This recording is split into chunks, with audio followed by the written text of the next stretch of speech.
Bom dia, meus amados. Graça e paz. Aqui quem está falando é o professor Mateus e hoje nós vamos estudar o Salmo 49, o Salmo 50 e o Salmo 51. Espero que você tenha feito uma boa leitura. Tem sido incrível para mim esses dias lendo essa porção de Salmo junto com vocês, expondo eles. Tem realmente sido muito edificante para a minha vida. O Salmo 49 tem um autor desconhecido, mas ele é atribuído aos filhos de Corá, que eram levitas encarregados do serviço musical. Nós já falamos isso em outro momento. O contexto do Salmo 49 é um hino de sabedoria que lida com as questões de riqueza, morte, transitoriedade da vida. Foi escrito por um instrutor para instruir o povo sobre a verdadeira natureza dos bens materiais e a importância de confiar em Deus em vez de confiar nas riquezas terrenas. O Salmo 49 adverte que a morte é inevitável para todos, independente de sua riqueza ou posição social. O salmista ressalta que a confiança nas riquezas é fútil, pois elas não podem resgatar uma pessoa da morte. O verdadeiro valor está em viver uma vida justa e confiar em Deus como fonte de segurança e redenção.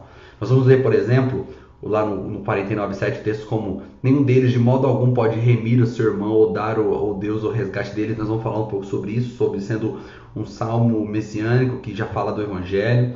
O 15 vai dizer: porém Deus remirá a minha alma do poder da sepultura, pois me receberá, também falando de salvação.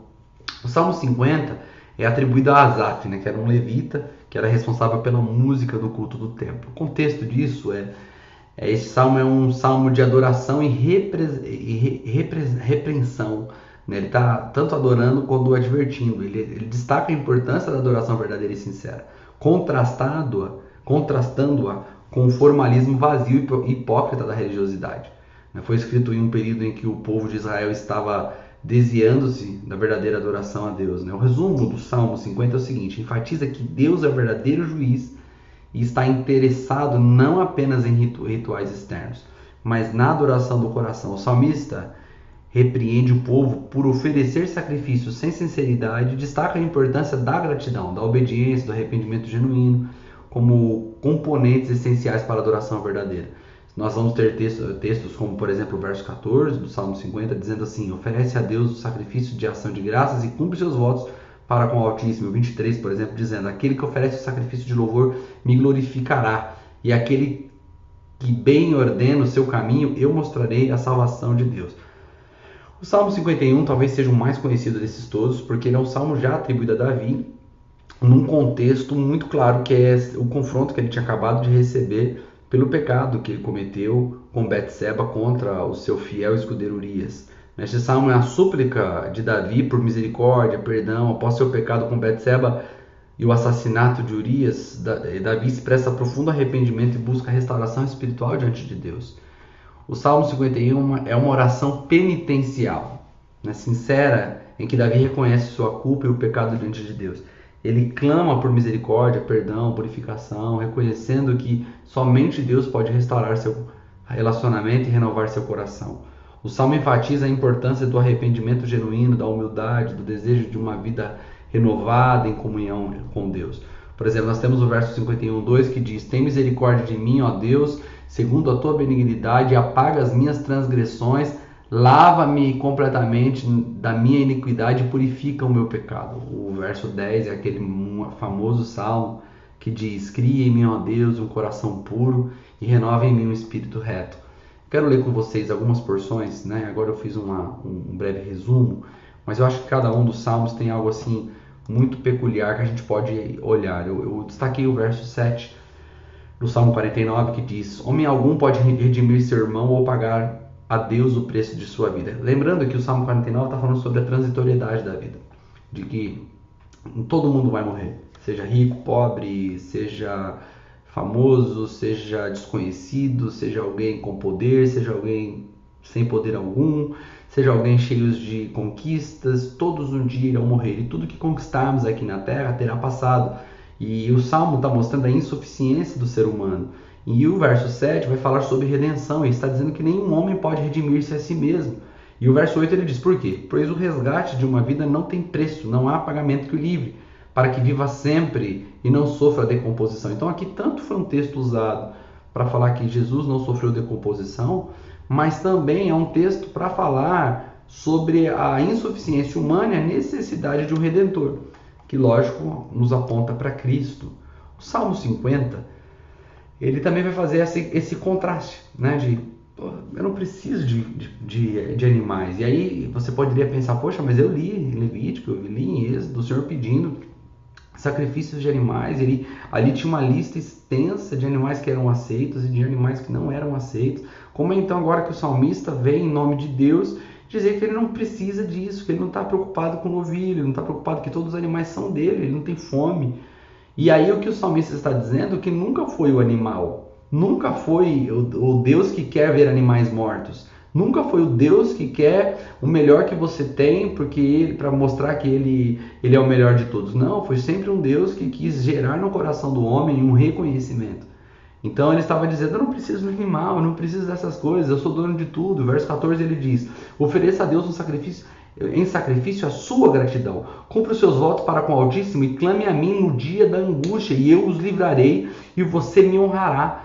E ele vai dizer, por que um ímpio, alguém que me desobedece, ele vai continuar no verso 16, alguém que não está nem aí com os meus mandamentos, fica citando minhas leis, repetindo minhas alianças, mas isso que eu quero. Ele está falando aqui do perigo da religiosidade, de nós construirmos uma estrutura externa impecável, né? Vamos ao culto, vestimos as roupas certas e cantamos os hinos corretos, as músicas corretas, deixamos de cantar algumas outras que nós achamos incorretas e criamos toda uma indumentária em volta da nossa fé. Mas aquilo é completamente externo. E aí Deus estaria dizendo para eles, mais ou menos como ele poderia estar dizendo para nós, você está achando que eu estou preocupado com esse montão de coisa, com o tipo de música, com o tipo de lugar? Vocês acham que isso é importante?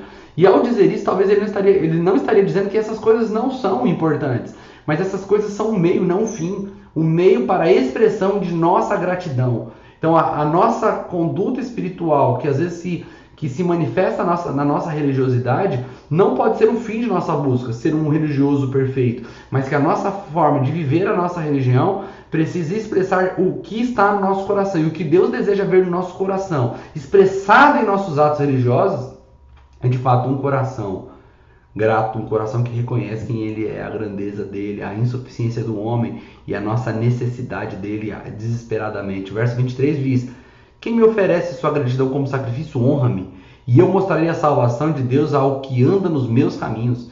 Então ele mostra que lá de trás as pessoas já tendiam realmente a querer adorar a Deus de forma externa, achando que Deus estava ali preocupado com as ações e não com a força motora daquelas ações. O 51 é muito conhecido, vai mostrar um homem completamente arrependido, Davi reconhecendo, ele foi confrontado, e aqui nós podemos fazer um contraste de Davi e Saul, porque quando Saul peca e Samuel o confronta, ele fala assim para Samuel, saia comigo abraçado, vamos andar juntos para que o povo não pense que Deus me rejeitou. Enquanto Saul estava completamente preocupado com a aprovação dos homens depois de ter pecado, Davi não estava preocupado com a aprovação dos homens. Ele estava dizendo, eu pequei, foi justa a condenação, eu preciso da sua misericórdia, só contra ti pequei. Ele vai dizer essas coisas no Salmo, reconhecendo que a única aprovação da qual ele necessitava era a aprovação do Senhor. Então ele reconhece seu pecado. No verso 7 ele reconhece o poder de Deus em purificar todos os pecados. E aqui ele já aponta para uma compreensão muito à frente do seu tempo. Ele já olhava para a graça, que já era real naquele tempo, mas que teria sua revelação plena em Cristo. Mas ele já mostra que em algum nível o Senhor estava trazendo clareza para ele sobre a graça. Ele vai dizer no verso 7, purifica-me com isopo e ficarei puro, lava-me mais branco do que a neve serei.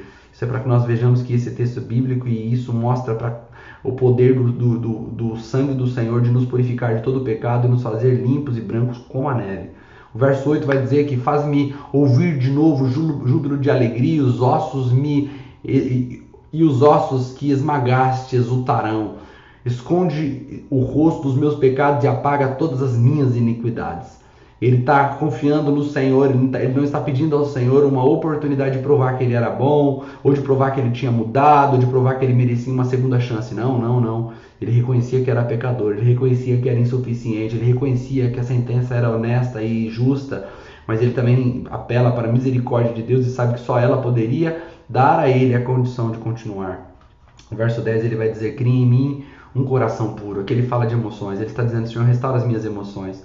Provavelmente depois de tudo isso, as emoções de um homem que tinha sido uma referência para a nação estava arrebentado. Ele diz: restaura as minhas emoções. Cria em mim um espírito estável. Ou seja, Senhor, me cria dentro de mim um espírito que não se abala, um espírito que permanece mesmo diante das dificuldades. E o verso 11 ele diz: não me expulses da tua presença, nem tires de mim o teu Santo Espírito. Davi não está preocupado aqui, gente, com o seu status. Inclusive isso é prova. Nós vamos ver em Samuel quando ele começa a fugir ali para não entrar em guerra com seu filho. Ele é apedrejado e ele não se defende. Ele entende que o pecado dele merecia muito mais do que aquilo, que tudo que ele estava vivendo, por mais difícil que era, ainda era manifestação da misericórdia e da graça de Deus. E ele vai de novo aqui no verso 16, ele vai de novo enfatizar o que o salmista, que Asaf vai falar no 50. Ele vai dizer: não te deleitas em sacrifícios, nem te agradas em holocaustos, senão eu os traria. Os sacrifícios que agradam a Deus são um espírito quebrantado, um coração quebrantado e contrito. Ó Deus, não desprezarás. Dizem, estudos dessa palavra quebrantado trazem uma ideia, levam-nos a pensar na ideia de um animal que foi de fato quebrantado. Essa palavra é usada até hoje no processo de doma de cavalo. E um cavalo quebrado ou um cavalo quebrantado é um cavalo que não recua diante de qualquer perigo, porque ele é obediente 100% ao direcionamento daquele que o monta. Um cavalo quebrantado era um cavalo perfeito para a guerra, porque ele poderia ir para frente da batalha e ele não recuaria diante do perigo, porque ele estava pronto para obedecer o seu mestre, até que, inclusive em face da morte. Davi está dizendo que um coração quebrado diante de Deus não despreza. Um coração que está pronto para obedecer a Deus em qualquer circunstância, Deus não despreza. E ele vai terminar dizendo, verso 18: por tua boa vontade fazes Sião prosperar, ergue os muros de Jerusalém, então te agradarás dos sacrifícios sinceros, das ofertas queimadas e dos holocaustos, e os novilhos serão oferecidos sobre o teu altar. Os Salmos têm nos levado a uma plena visão dos homens, como os homens interpretavam e viviam Deus e como Deus se revelava através de orações. Que o Senhor te leve a ter um coração quebrantado, que a sua fé e a sua forma de expressar a sua fé sejam realmente resultado de um coração que foi quebrado e que está pronto para seguir as orientações do seu dono, mesmo em face da morte. Que o Senhor possa te levar a esse nível de obediência e de rendição, para que você desfrute também das bênçãos de ter o Senhor no comando. Que Deus te abençoe e que você tenha um lindo dia.